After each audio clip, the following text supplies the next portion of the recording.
Welcome. Z lab के इस video में हम लोग डिस्काउंट के कुछ टिपिकल प्रॉब्लम, कॉन्सेप्ट्स और ट्रिक्स को एग्जाम्पल के थ्रू देखेंगे।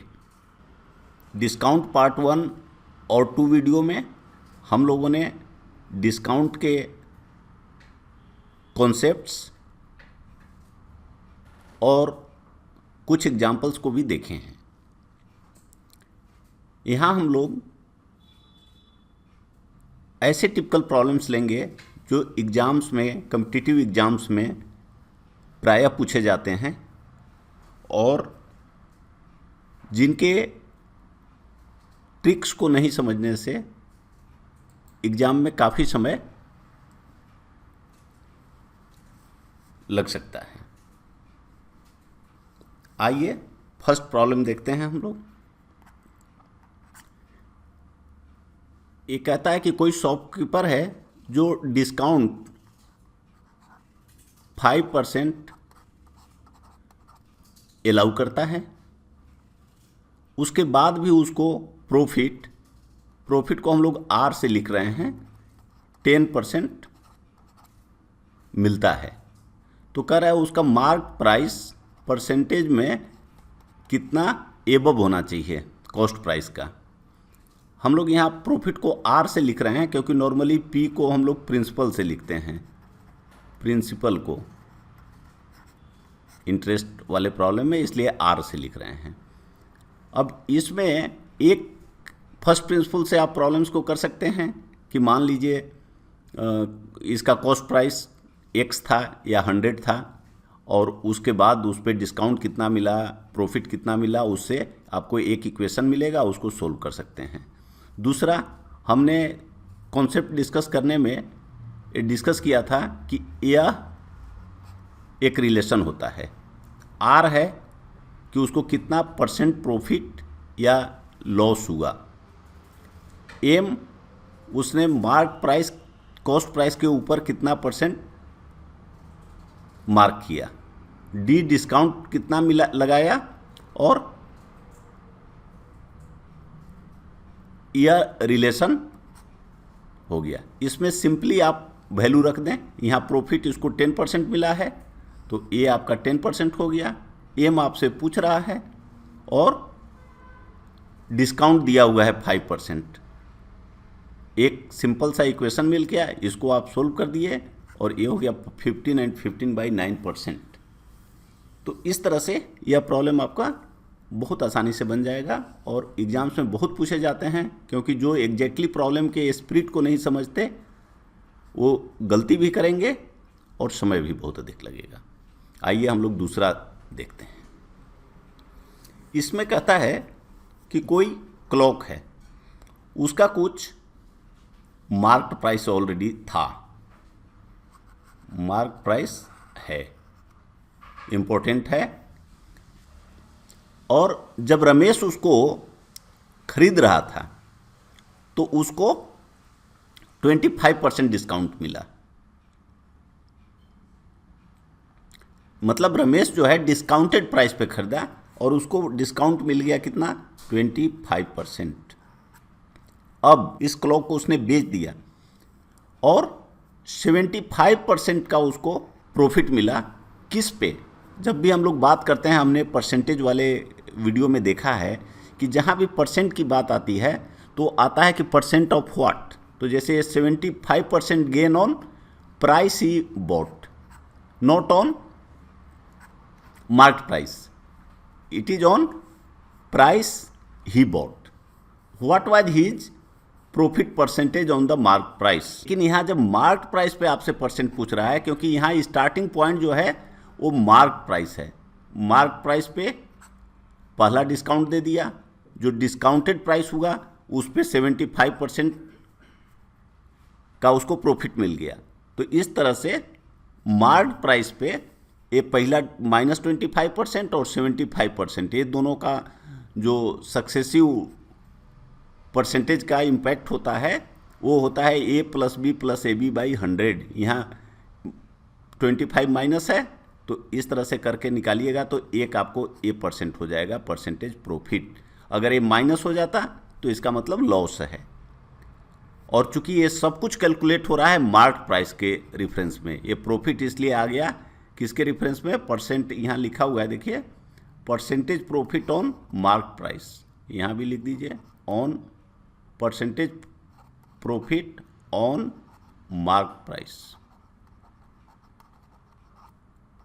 ये इंपॉर्टेंट है समझना।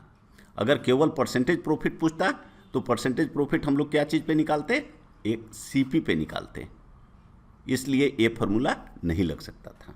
आइए, और अगर फार्मूला नहीं लगाना है तो देखिए इसको कैसे बना सकते हैं कि मान लीजिए कि मार्क प्राइस 100 था, तो कॉस्ट प्राइस कितना हो गया, 25 का डिस्काउंट दे दिया तो 75, तो सेल प्राइस कितना हो गया।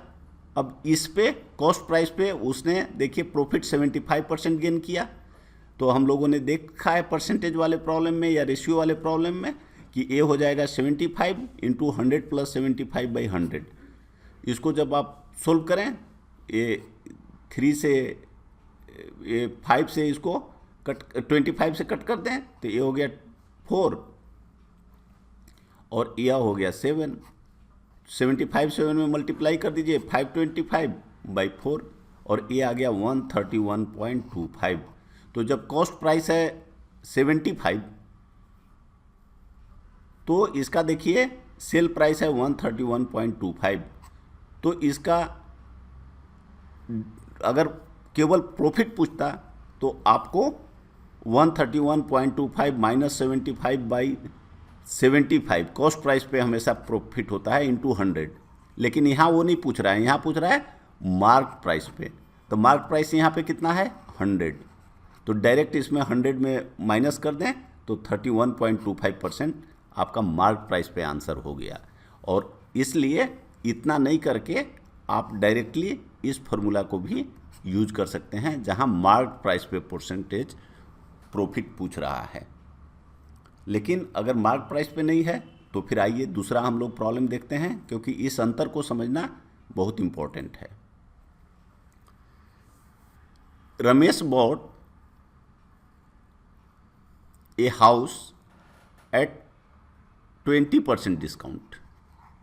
ये देखिए इसका डिस्काउंट का परसेंट दे दिया 20%, जैसे वहाँ दिया था। ही sold it at A 40% increase on original price. यहाँ देखिए कॉस्ट प्राइस पे नहीं है, यह ओरिजिनल प्राइस पे है। तो कहता है what percentage of profit did he get. यहाँ अगेन ओरिजिनल प्राइस पे नहीं है, पहला ये डिस्काउंट ओरिजिनल प्राइस पे है, फिर ये profit sold it at 40% increase of the original price. यहाँ अगेन वो सक्सेसिव नहीं है। सक्सेसिव का मतलब है कि a plus B plus AB/100 तब होता है A% और B% उसको सक्सेसिव में लगावें। तो इस केस में जो ये B% लगाएगा, जो इसको प्रॉफिट या लॉस हो रहा है, वो उसके कॉस्ट प्राइस पे होना चाहिए, लेकिन यहाँ ओरिजिनल प्राइस पे हो रहा है, इसलिए यह फार्मूला इसमें यूज नहीं होगा। ये इम्पोर्टेंट है। तो इसको आपको 100 मान के बनाने पड़ेंगे। तो देखिए ओरिजिनल प्राइस 100 मान लीजिए, कॉस्ट प्राइस हो गया 20% डिस्काउंट के बाद 80।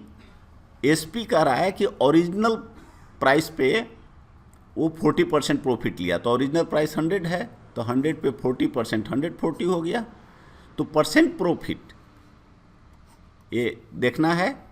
परसेंट प्रॉफिट जब हम लोग कैलकुलेट करते हैं तो जब तक कि दिया हुआ नहीं है, जैसे पिछला प्रॉब्लम में दिया हुआ था कि percentage profit on original price, यहाँ नहीं दिया है, तो परसेंटेज प्रॉफिट हमेशा निकाला जाता है कॉस्ट प्राइस के रेफरेंस में। तो इसलिए यहाँ आप देखिए sale price 140 minus cost price 80/80 into 100, तो ये हो गया 75% आंसर। इसलिए इस केस में ये नहीं लगाएंगे। और इस डिफरेंस को ठीक से समझना जरूरी है। ये दोनों प्रॉब्लम्स एग्जाम में बहुत पूछे भी जाते हैं। आइए नेक्स्ट प्रॉब्लम हम लोग देखते हैं। ये कहता है कि 2 साइकिल्स, कभी कभी देखिए इस तरह के प्रॉब्लम आते हैं कि आप 2 ऑब्जेक्ट्स बेचते हैं और दोनों का सेलिंग प्राइस सेम है। जैसे मान लीजिए एक आर्टिकल है और ए आर्टिकल है, दोनों का जो सेलिंग प्राइस है ये बराबर है, इसका भी इसका भी। लेकिन एक पे मान लीजिए R% प्रॉफिट हो रहा है और दूसरे पे R% का लॉस हो रहा है। तो ऐसे प्रॉब्लम में ये समझना है, कंडीशन क्या है कि आप दो बेच रहे हैं और दोनों का जो सेलिंग प्राइस है वो सेम अमाउंट है और एक पे बराबर लॉस हो रहा है और दूसरे पे प्रॉफिट हो रहा है। तो इस केस में, ऐसे केसेस में हमेशा जो सेलर है, बेचने वाला है, उसको लॉस होगा, ऑलवेज लॉस होगा। और कितना लॉस होगा उसका परसेंटेज ये देखिए दिया हुआ है, परसेंटेज लॉस होगा R²/100, जहाँ R क्या है, R है कि दो सामान जब आप बेचते हैं, एक को प्रॉफिट और दूसरे को लॉस पे बेच रहे हैं, वो R है। जैसे एक को 10% प्रॉफिट, दूसरे को 10% लॉस, तो इसमें हमेशा लॉस होगा और परसेंटेज लॉस जो होगा वो इतना होता है। देख लीजिए, जैसे यहाँ प्रॉब्लम दिया है कि कोई आदमी 2 साइकिल बेचता है और दोनों का सेल प्राइस ₹720 है, 720, और इसका R के जगह पे दिया है 25%, एक पे 25% का लॉस होता है और दूसरे पे 25% का प्रॉफिट होता है। तो कह रहा है कि ओवरऑल इसका क्या होगा, लॉस या गेन कितना होगा।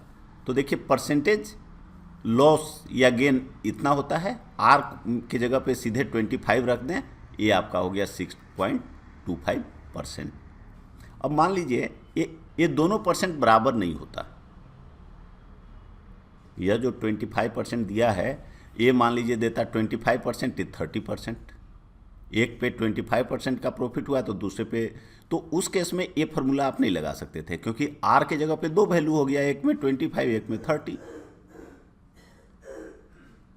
तो उस केस में ये देखिए रिलेशन होता है, यहाँ पे देखिए नीचे में 100 + P 100 - L, P प्रॉफिट और L लॉस। अब R को हमने P और L अलग अलग लिख दिया ताकि कंफ्यूजन ना हो। तो 100 + P 100 - L, क्योंकि यहाँ दोनों परसेंट P और L R नहीं हैं, तो क्या होगा, अब ऊपर में कितना होगा याद रखने के लिए देखिए, ये 100 + P था, मल्टीप्लाई कर दीजिए तो 100P हो गया, और 100 - L था, मल्टीप्लाई कर दीजिए तो -100L हो गया, तो 100P - 100L हो गया, -2PL। ये आपका रिलेशन है। और इसमें जब PL = R रख दीजिएगा तो ये स्पेशल केस है, इसी का आपको ये रिलेशन मिल जाएगा। तो इस तरह से हम लोग एग्जाम में काफ़ी टाइम की सेविंग कर सकते हैं। जेड लैब के नए वीडियो से संबंधित जानकारी के लिए बेल आइकन को प्रेस करना न भूलें। थैंक्स।